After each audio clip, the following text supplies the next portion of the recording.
김종인의 마음을 읽은 거죠. 어떻게 보면은. 저는 그렇게 보는 거예요. 아, 저게 총리 돼가지고 경제민주화를 다시 한번 마지막 불꽃으로 불태워보려고 하는 거구나. 분배 중심 정책이거든요. 좌파 정책이거든요.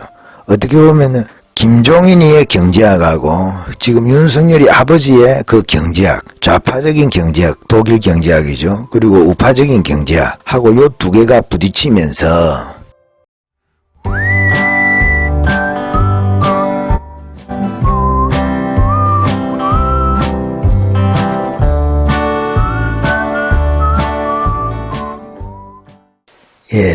저희가 김종인에 관해서 이 시점에서 그러면은 김종인이가 지금까지 왜 그렇게 벼랑 끝 전술을 사용하면서까지 정권 탈영을 했을까? 왜 정권 탈영으로 이렇게 국민들을, 우파 국민들이죠, 피곤하고 짜증나고 어떻게 보면 신경질적으로까지 만들었을까?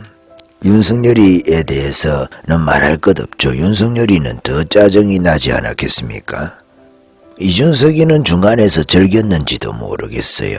이런 일들에 관해서 자기 정치의 영역을 확장시키기 위해서 언제든지 진영에 관해서 침을 뱉거나 칼을 꽂거나 내부 총질을 하거나 그렇게 할 수 있는 사람이기 때문에 그럴지 모르겠어요. 그렇지만은 일반적으로 우파다 하는 사람들, 당원들은 말할 것도 없겠고, 차마 눈뜨고 볼 수 없는 자리 욕심, 자기가 자리 욕심을 가지면서 다른 사람들에게 자리 욕심을 내지 마라.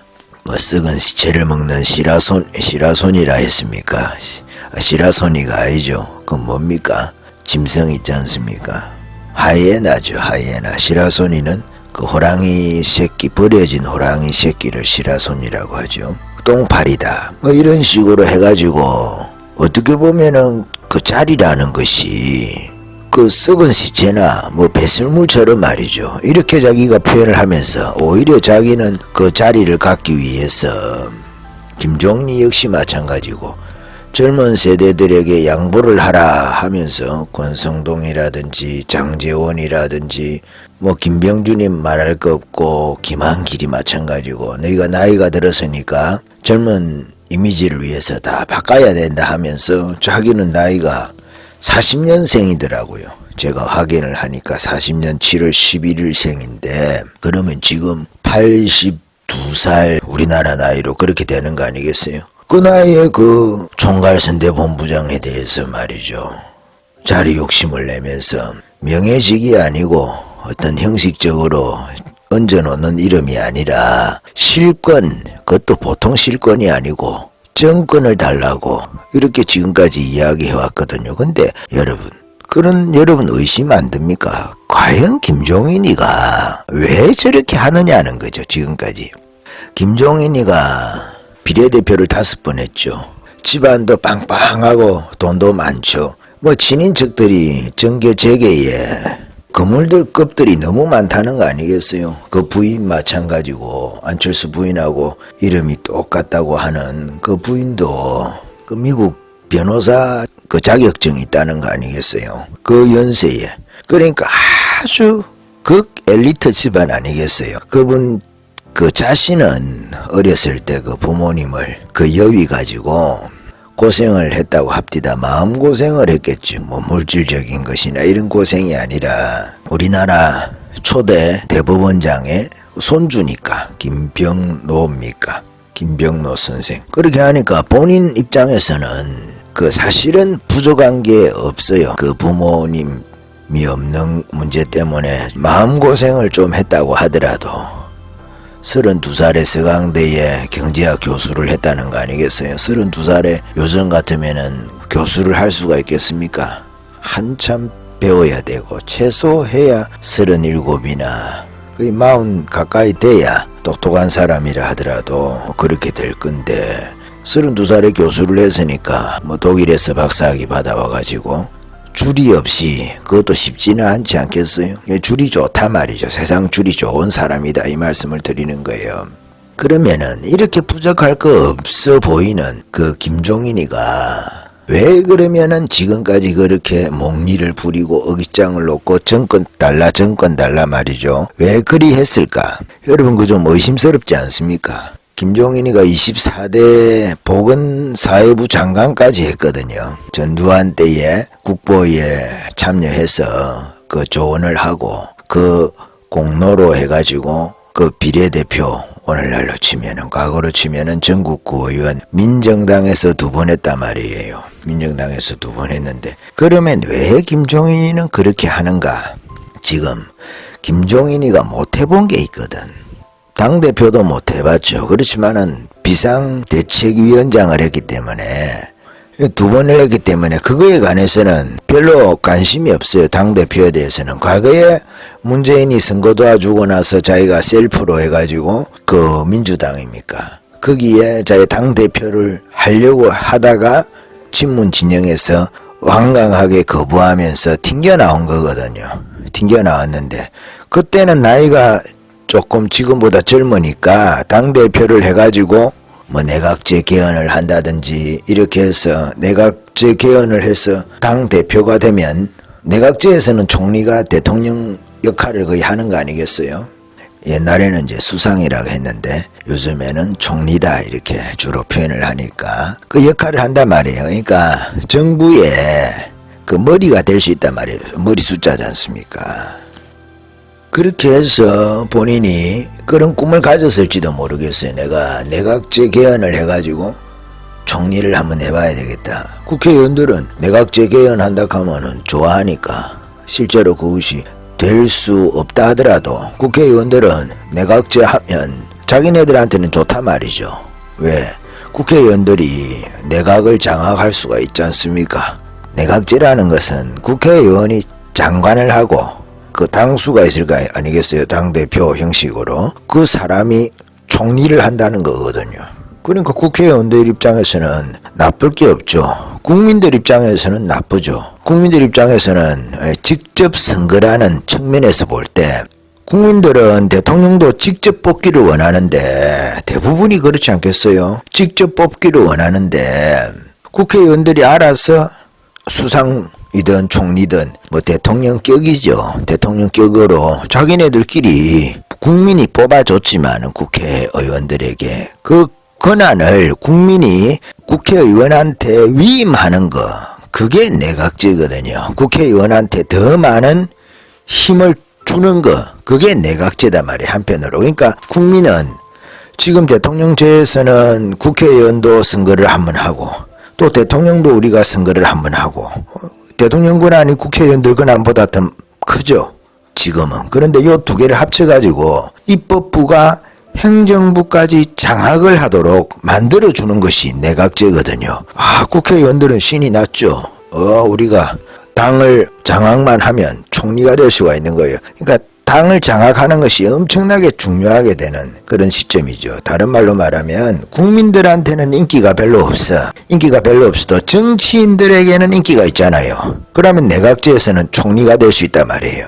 수상, 과거의 말로 말하면 수상이 될 수 있단 말이에요. 국민들 입장에서는 별로 바람직하지 않죠. 물론 내각제하고 대통령제의 장단점이 많이 있고 우리나라는 내각제적인 요소가 대통령 중심제임에도 불구하고 있죠. 우리나라 같은 경우에는 기본적인 대통령 중심제에서는 국회의원들이 장관을 할 수가 없는데 우리나라는 국회의원들이 장관도 할 수가 있어요. 대통령 임명만 하면 할 수가 있어요.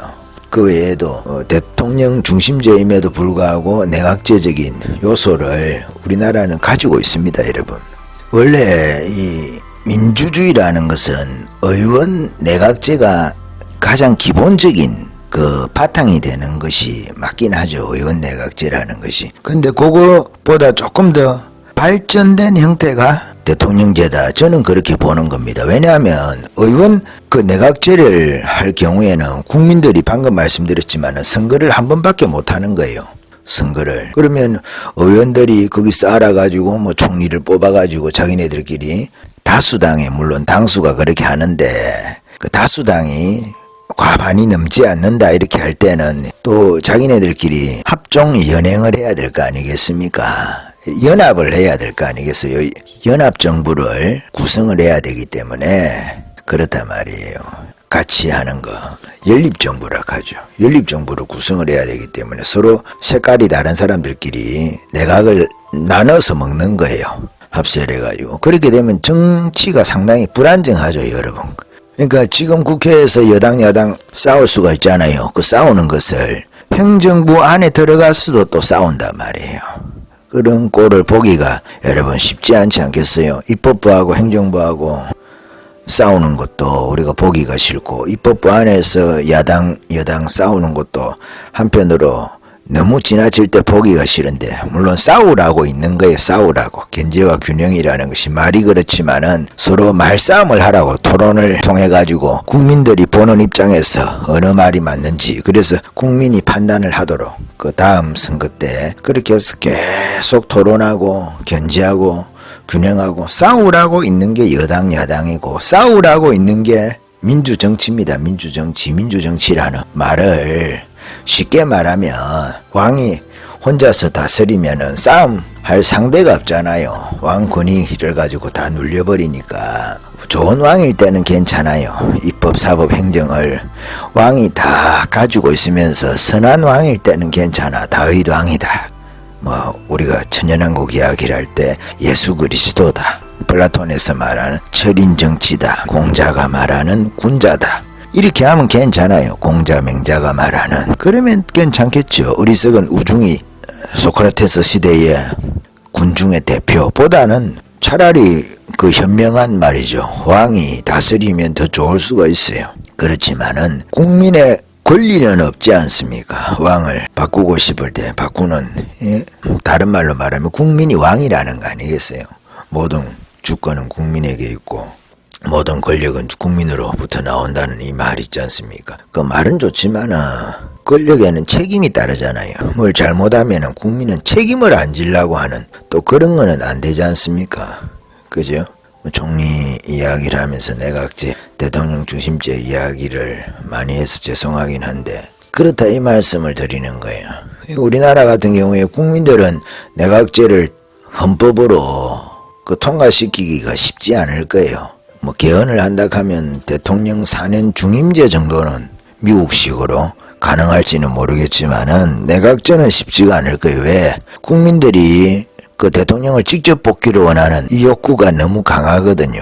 그러니까 내각제라는 것은 우리나라에서는 쉽지가 않죠. 대통령의 권한이 지금도 의회를 견제하는 권한으로 거부권도 있고, 의회를 해산할 수는 없죠. 내각제처럼. 그리고 의회가 내각을 불신임하는 그런 것도 대통령 중심제에는 없습니다만, 우리나라에 모든 대통령제가 마찬가지겠지만 대부분의 그렇습니다. 내각제를 하고 있는 나라들이 많이 있습니다. 여러분, 민주주의 하는 나라들 중에 한 80여 개국이 여러분 내각제를 한다고 합니다. 근데 여기서 조금 더 발전된 형태가 어떻게 보면 대통령 중심제일 수도 있고, 대통령도 뽑고 우리가 국회의원도 뽑는다는 측면에서 어떻게 보면 또 권력이 대통령에게 집중이 된다는 측면에서 볼 때는 견제를 강하게 할 수 없다는 거죠. 어쨌든 대통령이 잘못해도 4년이든 5년이든 간에 그 임기는 보장이 되니까 탄핵을 하지 않는 이상은. 내각제에서는 대통령을 끌어내리는 것은 쉽습니다. 인기가 없다 이렇게 하면은 그 의회에서 내각을 불신임하면 되니까 자꾸 바뀌는 거죠. 내각을. 정치가 불안정하게 되는, 이탈리아입니까? 그런 나라는 너무 총리가 자주 바뀌어가지고 그 총리 이름을 모르는 거예요. 지금 총리가 누군지. 그렇습니다. 그런 일이 있다는 거죠. 그래서 김종인이가 왜 저렇게 하느냐는 거죠. 왜? 김종인이가 못 해본 게 있거든요. 왜 정권을 달락하느냐. 그 공을 가지고 윤석열 정부를 만드는데 한 기여도 있잖아요. 그걸 가지고 저는 자기가 갖고 있는 그 경제민주화라는 그 철학 있잖아요. 그거를 한번 우리나라에 실현을 시켜보고 싶은 거예요. 근데 대통령은 될 수 없잖아요. 본인이. 과거 같으면 꿈은 꿨겠죠. 내각제 개헌해가지고 총리가 대통령이나 마찬가지니까 그렇게 하고 싶었겠지만은 지금은 안 되니까 지금은 자기가 실권적인 있잖아요. 상황적 총리를 원해서 저렇게 한다. 저는 그렇게 생각을 하는 거예요. 여러분 생각이 다를지 모르겠지만 자기 마지막 인생을 갖다가 그렇게 평생에 부르짖어 왔던 그 말도 안 되는 경제민주화를 한번 실현시켜 보고 싶다. 그 꿈이 지금 이러한 사단을 만들었다. 나는 그렇게 보는 거예요. 총리를 해야 되거든. 근데 총리도 그냥 허수아비 총리는 안 돼. 자기가 이야기를 하듯이 정권을 자기는 윤석열이한테 요구한 적이 없다 하면서 그렇다고 내가 허수아비가 될 수는 없지 않느냐 그 말을 했거든. 정권 달라고 했다는 이야기나 마찬가지인 거예요. 그렇게 해서 본인이 윤석열 정부에서 상황적 총리를 한번 해보고 싶은 거예요. 그 목적은 경제민주화죠. 자기가 지금까지 경제학자로서 주장한, 그래서 그 자기가 2017년입니까 16년입니까 그때 적어놓은 책에 보면은 다시 경제민주화 이런 책이 있거든. 그거를 이 나라의 실험이죠. 실험. 자기 말한 대로 때도 안 하는데 그 실험을 다시 한번 해보고 싶은 그 마음 때문에 저렇게 했다. 지금 이 문제를 가지고 계속 개문발차 이런 이야기를 하잖아요. 개문, 개자가 개화기 이렇게 하면은 꽃이 피는 시기, 우리나라 뭐 개화기 이렇게 하면서 서양 문물이 들어왔을 때 이거를 개화기라 그러지 않습니까? 개자, 열개자죠. 열개자. 그래서 기차를 출발을 시키는데 김종인이가 탈 수 있는 그 자리를 마련해 놓고 지금 출발했다는 거거든요. 개문, 문을 열어놓고 발차, 차가 출발했다는 거 아니겠어요? 기차든 차든 간에. 근데 서로 이제 그거는 명분 때문에 그런 것이죠. 한편으로 서로 먼저 거절을 하면은 정치적으로 불리하니까. 김종인이는 불리할 게 없어요. 이제 윤석열 입장에서 자기가 김종인이를 거절한 것처럼 될 때에 김종인이의 그 정책을 지지하는 사람들이 있지 않겠어요? 김종인이나 혹은 김종인이의 정책이나 혹은 김종인이 주변에 있는 지금 김종인의 키즈들이라고 말하는 이종석이가 거의 해당할지는 모르겠는데 김종인이 키즈인지 유승민이 키즈인지 둘 다가 안 좋은데 누구 애든지 간에 상관없이 그렇다 그 말이에요. 그래서 그들을 통합하는데 불리하지 않는 선에서 윤석열이가 해결하려고 관계 단절 이런 거를 선언하지는 않고 선언적으로 하지는 않고 실질적으로는 관계가 단절이 되는 이 방식을 선택을 해서 그렇게 깔끔하지는 않지만은 어쨌든 현실적으로 그것이 더 좋다 이렇게 판단을 해서 지금 문을 열어둔 상태인 것 같습니다. 실질적으로는 문이 닫혀 있고 명분을 잃지 않기 위해서 그렇게 한 것 같습니다. 그래서 김종인이가 왜 지금까지 그렇게 했느냐, 제 나름대로 생각입니다. 김종인이 속에 들어가 가지고 뭐 생각을 프린트해 올 수는 없는 거 아니겠습니까? 마음을 우리가 사진을 찍어 갖고 동영상으로 찍어 갖고 가지고 올 수는 없지만은 저는 그렇게 보는 거예요. 김종인이가 하지 못했던 거 장관도 해봤습니다. 비상대책위원장이 거의 뭐 당대표나 마찬가지니까 당대표 역할도 다 해봤어요. 비례대표, 국회의원 다 해봤죠. 뭐 교수도 해보고. 안 해본 게 있겠습니까? 안 해본 게 있지. 물론 대통령도 있지만 대통령은 할 수 없는 거고, 잘하면 윤석열 정부에서 그 나이가 많아도 그 나이 때 총리 정도는 할 수 있지 않겠는가. 자기는 그렇게 생각을 한 거예요. 저는 그리 생각한다 이 말이에요. 저는 그리 생각해요. 윤석열 정부에서 하기 위해서 지금 이 수가 필요한 거예요. 정권을 받아가지고 자기가 윤석열 정부를 세운 사람으로, 그리고 윤석열이는 문재인이처럼 배신하는 형이 아니고 자기 주변에 있었던 사람들 의리를 중요하게 생각하지 않습니까? 공과 혹은 농공행상, 공을 논해서 행상, 상을 주는, 상을 행하는 요 일을 윤석열이는 정직하게 할 거거든. 그럴 가능성이 많지 않습니까? 자기 사람 잘 안 버리는 스타일이니까. 그래서 들어가서 윤석열이를 꽉 자기가 잡으려고 한 거죠. 그리 하려고 했는데 윤석열이도 만만치 않거든요. 사실은 윤석열이가 총괄이지 뭐 누가 총괄이 필요하겠습니까? 지금까지 그렇게 이야기가 되어 왔지만. 그래서 김종인은 지금까지 그런 자기 나름대로 플레인을 가지고 계획을 가지고 요렇게 해왔고, 요 지금 정권을 자기가 받아서 총괄선대위원장을 하지 않으면 앞으로 그 계획은 어그러지고 안 되는 거죠. 김병준하고 나눠 가진다든지 이렇게 하면 안 되고, 김병준이 그런 것을 잘 캐치한 것 같아요, 한편으로는. 그래서 자기는 선출직도 임명직도 하지 않겠다. 그 김종인의 마음을 읽은 거죠, 어떻게 보면은. 저는 그렇게 보는 거예요.